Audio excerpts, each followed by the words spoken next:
नमस्कार। जन सेतु मध्य प्रदेश छत्तीसगढ़ में मैं शैलेंद्र जैन आप सभी दर्शकों का हार्दिक स्वागत करता हूं। मध्य प्रदेश में चुनाव की सरगर्मियां तेज़ी पर हैं और इंदौर महानगर में विधानसभा एक में बहुत ही रोचक मुकाबला देखने को मिल रहा है। और आज हमारे साथ स्टूडियो में हैं प्रदेश कांग्रेस सचिव और विधानसभा क्रमांक 1 के प्रवक्ता और रणनीतिकार श्री राकेश सिंह यादव। नमस्कार यादव जी। नमस्कार जी। नमस्कार। हम सीधे विधानसभा क्रमांक 1 पर चलते हैं। चूँकि कमलनाथ जी ने आपको जी स्पेशल रूप से विधानसभा क्रमांक 1 का रणनीतिकार नियुक्त किया है और संजय शुक्ला के सामने राष्ट्रीय महासचिव भाजपा के कैलाश विजयवर्गीय को मैदान में उतारा है, तो आप उनकी रणनीति से कैसे निपटेंगे? देखिए, जो विधानसभा 1 का चुनाव है और जो रणनीतियाँ बनाई जा रही हैं, जहाँ तक बीजेपी के उम्मीदवार का सवाल है, वो 10 साल बाद चुनावी मैदान में उतरे हैं। वो उन रणनीतियों को लेकर आ रहे हैं जो आउट ऑफ डेट हो चुकी हैं। आज के ज़माने का चुनाव, अपनी बात कैसे पहुँचाई जाती है, मतदाता क्या सोचते हैं, यूथ वर्ग कैसे कनेक्ट किया जाएगा, इससे बहुत परे हैं। आज भी वो वही गुंडे बदमाशों को लेकर साथ घूम रहे हैं, किसी के गले में हाथ में डाल के फ़ोटो खिंचाना। आज भी भारतीय जनता पार्टी के जो उम्मीदवार हैं, उनके साथ आप कोई यूथ को नहीं देखेंगे, कोई पढ़ा लिखा वर्ग नहीं देखेंगे, कोई अच्छे घर की पढ़ने वाली महिलाएं, बच्चे, वो कोई नज़र नहीं आएंगे।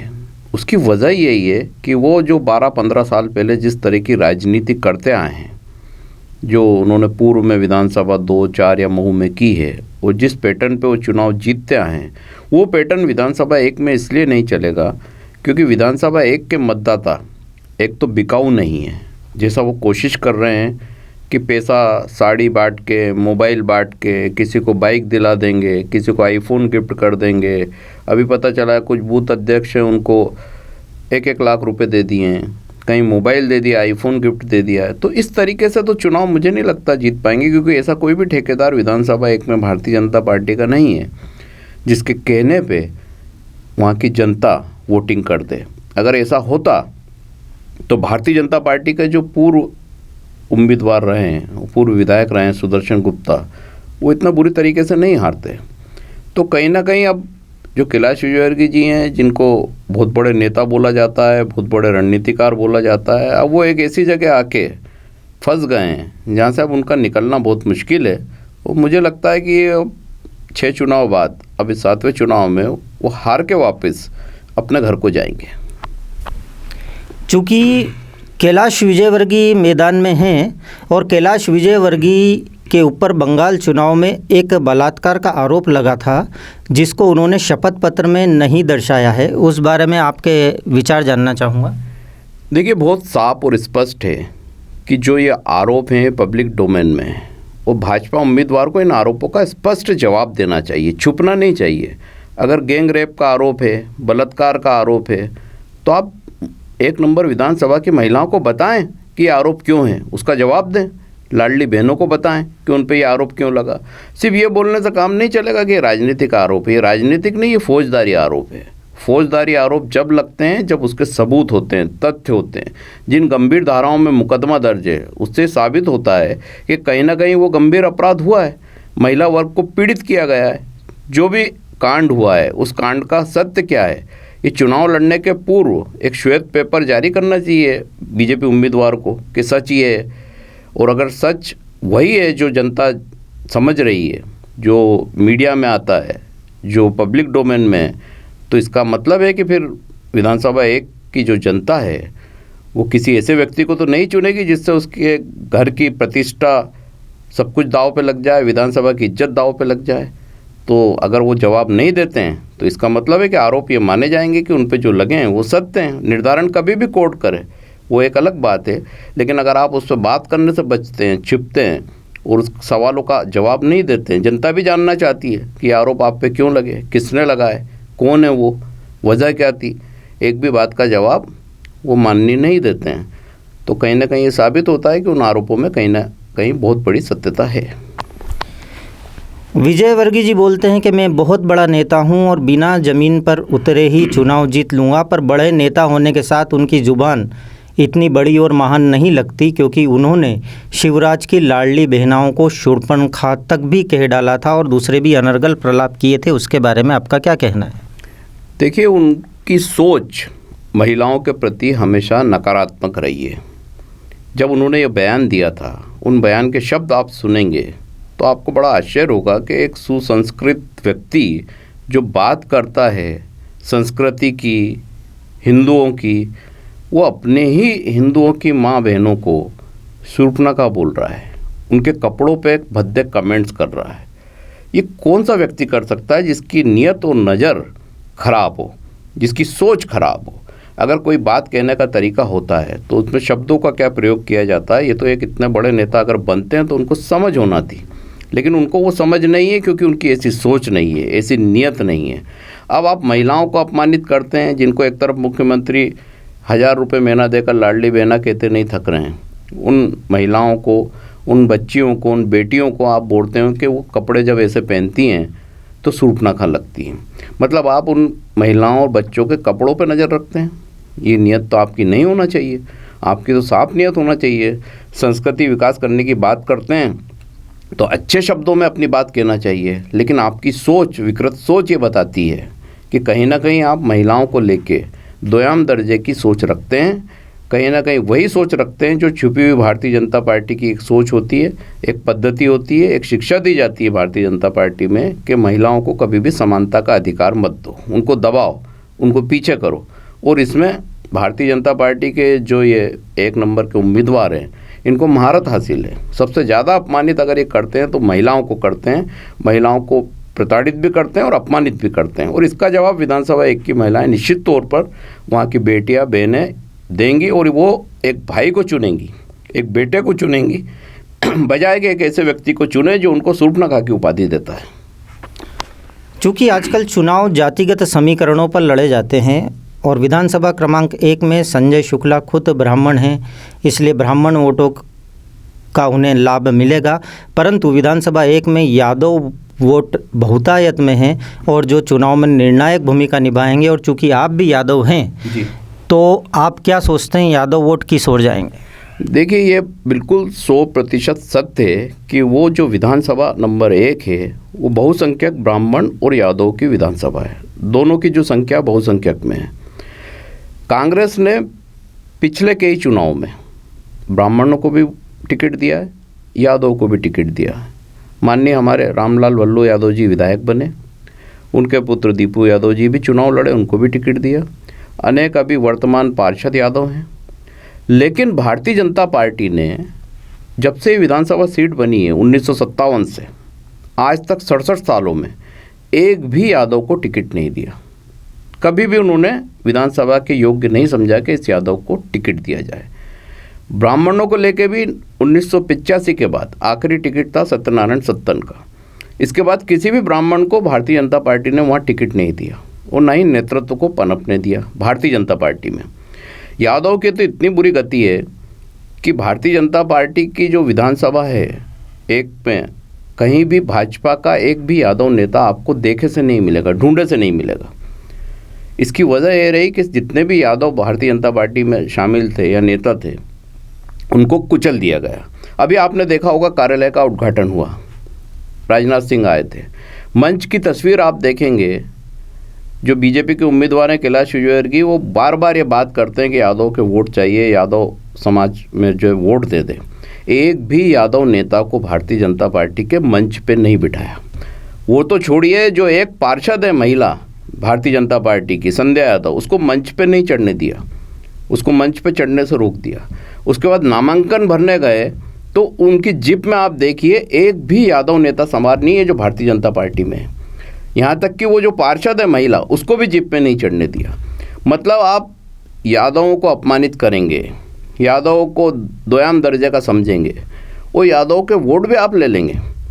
तो मैं नहीं समझता कि विधानसभा 1 में एक भी यादव परिवार ऐसा है जो अपमानित होके, लज्जित होके ऐसे प्रत्याशी को वोट देगा जो यादवों का शोषण कर रहा है, दोहन कर रहा है। एक विधानसभा एक में एक भी यादव नेता आज तक बीजेपी में तैयार नहीं हुआ। बाहर की विधानसभाओं से यादव नेताओं को पकड़ के ला रहे हैं और वहाँ उनसे चुनाव प्रचार करा रहे हैं। उनकी बात क्यों सुनेंगे वहाँ के जो स्थानीय यादव हैं? कांग्रेस ने सैकड़ों यादव नेता दिए हैं। आज पूरी जो एकजुटता है यादव की, वो कांग्रेस की वजह से। वो अपना मत, समाज का मत, सब कुछ राष्ट्रीय स्तर से लेकर प्रदेश स्तर तक सब जगह रखते हैं। भारतीय जनता पार्टी का एक नेता आपको यादव नेता नहीं मिलेगा विधानसभा एक में जो अपनी बात रख सके। ऐसी परिस्थिति में यादव समाज किसी भी सूरत में भारतीय जनता पार्टी के इस उम्मीदवार को स्वीकार नहीं करेगा जिसने हमेशा से यादवों का शोषण किया है और महिलाओं का विरोध किया है। क्योंकि महिला पार्षद एक ही है भारतीय जनता पार्टी में, संध्या यादव, उसको भी वो फूटी आँख नहीं सुहाते। किसी सूरत में वो ये नहीं चाहते कि ये महिला पार्षद कहीं आगे मंच पे आए, कहीं नामांकन में आए या किसी प्रोग्राम में आए, उसको भी दरकिनार कर रखा है। तो ये बातें दर्शाती हैं कि आपकी जो सोच है वो कहीं ना कहीं ओबीसी के विरुद्ध है, यादवों के विरुद्ध है। और इसका जवाब तो निश्चित तौर पर यादव समाज 17 नवंबर को बहुत करारे रूप में देगा। जैसा आपने बताया, राजनाथ सिंह जी आए थे और पिछले दिनों वाकई आए थे और उन्होंने उनके कार्यालय का उद्घाटन किया था और बोले थे, मैं पहली बार इस प्रकार के नामांकन में आया हूं, चुनाव नामांकन में। इस बारे में आपका क्या कहना है? देखिए, जो राष्ट्रीय स्तर के नेता हैं, देश के रक्षा मंत्री हैं, वो स्वयं ये बोल रहे हैं वहाँ बैठ के कि मैं पहली बार चुनाव कार्यालय के उद्घाटन में आया हूँ। अब इससे बड़ी बेइज्जती क्या हो सकती है प्रदेश की या उस उम्मीदवार की, जब उनको अपने माइक से बोलना पड़ा कि मेरे स्तर का आयोजन नहीं था, ऐसे कार्यालयों का चुनाव का उद्घाटन विधानसभा स्तर के मैं नहीं करता हूँ। लेकिन अब ये बड़े नेता ठहरे हैं, इनको ये लग ही नहीं रहा है कि विधानसभा लड़ रहे हैं। इनको लगता है कि वो प्रधानमंत्री के दावेदार हैं, ये प्रधानमंत्री का चुनाव लड़ रहे हैं, इसलिए रक्षा मंत्री को लेके आए। अरे विधानसभा में नगर निगम नल में पानी तो देती नहीं है। वहाँ राजनाथ सिंह जी चांद की बात कर रहे हैं कि चंद्रयान गया था। अब वो जो लोग बैठे हैं, जिनको ये विधानसभा 2 से धक्का के लाए हैं, भर के लाए हैं, उनकी समझ में नहीं आ रहा है कि हम कौन से चुनाव में वोट देने के लिए बैठे हैं।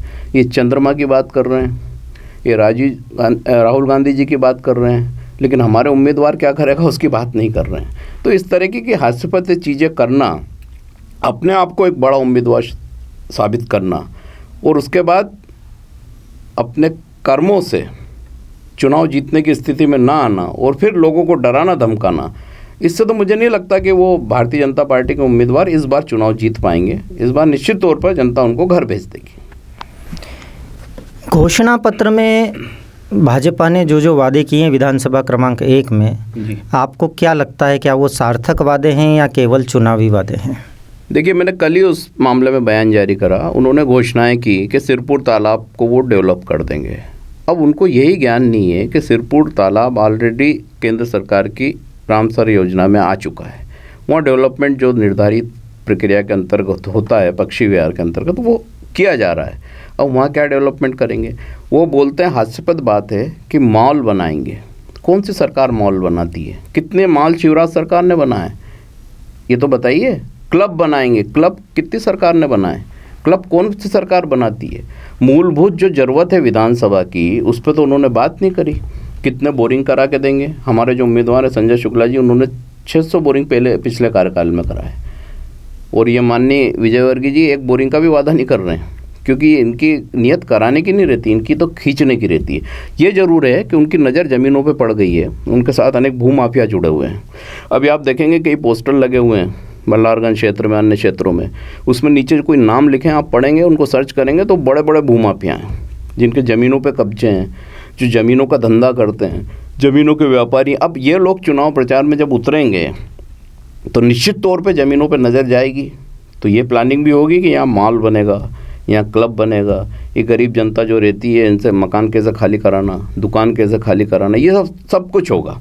क्षेत्र के व्यापारी हैं, वो भी ये समझते हैं कि अभी डर के मारे साथ खड़े हैं, लेकिन अगर ये चुनाव में गलती से वोट दे दिया और ये आ गए तो बंदी महीने की चालू हो जाएगी।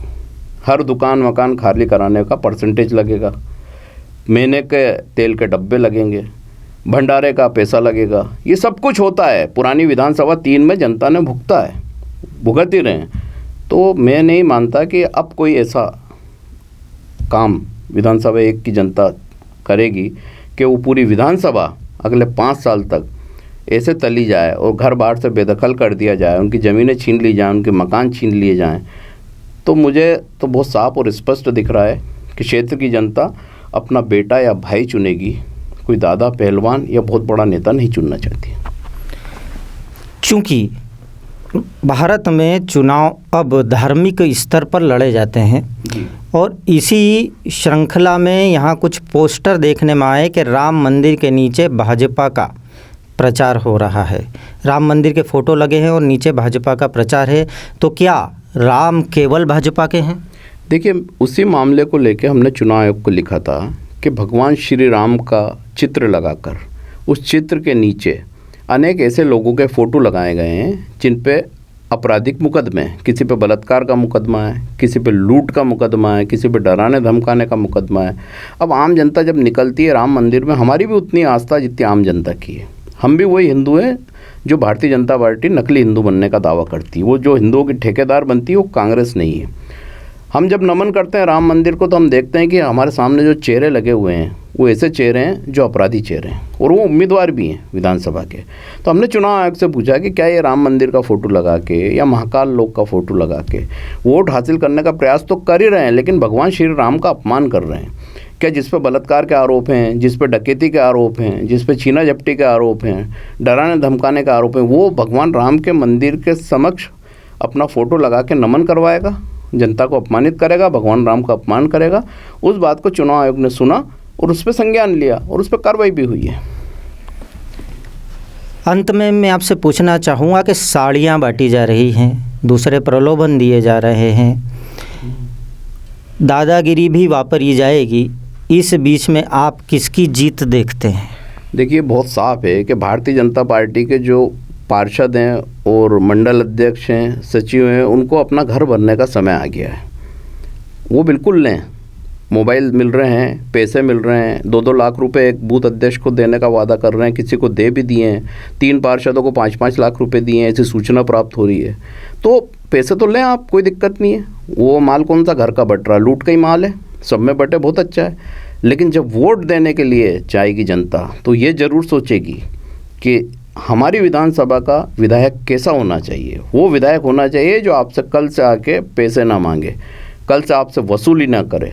संजय शुक्ला जी का रिकॉर्ड है कि पिछले 5 साल में जो भी आयोजन हुए हैं उन्होंने अपने सोर्स से करे, अपने माध्यम से करे, अपने खर्च से करे। किसी से एक तेल का डब्बा, घी का डब्बा ये मांगने वो किसी के दरवाजे नहीं गए, किसी से वसूली कराना, मकान दुकान खाली कराना, ये सारे धंधे अगर विधानसभा में लाना है तो फिर तो ये उम्मीदवार है।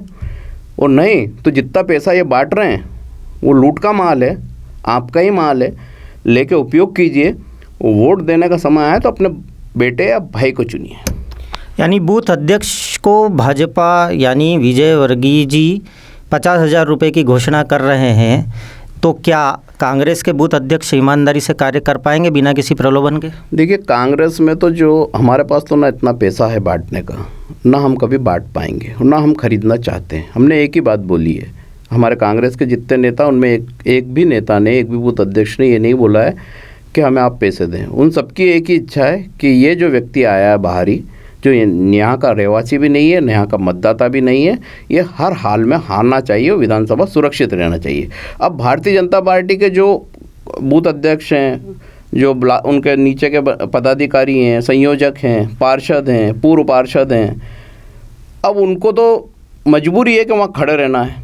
लेकिन अब अगर वो पैसा मिल रहा है तो मेरी भी ये सलाह है कि पैसा भरपूर लें, लेकिन खुद की विधानसभा सुरक्षित रखें। आपको यहीं रहना है। ये बाहरी व्यक्ति है, आज पैसे डाल के जाएगा, आप लेंगे, कल अगर यहाँ जीत गया तो आपका घर भी छीन लेगा।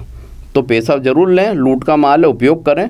लेकिन कांग्रेस में तो सीधा संदेश है कि एक सूत्र में ही काम किया जा रहा है कि ये विधानसभा में 15 से 20 हज़ार मतों से संजय शुक्ला जी को जिताना, उसी पे हम काम कर रहे हैं और वही नतीजा आएगा। तो ये थे राकेश सिंह यादव, बेबाक वाणी के धनी, जो यहाँ स्टूडियो में आए। बहुत बहुत धन्यवाद राकेश जी। नमस्कार।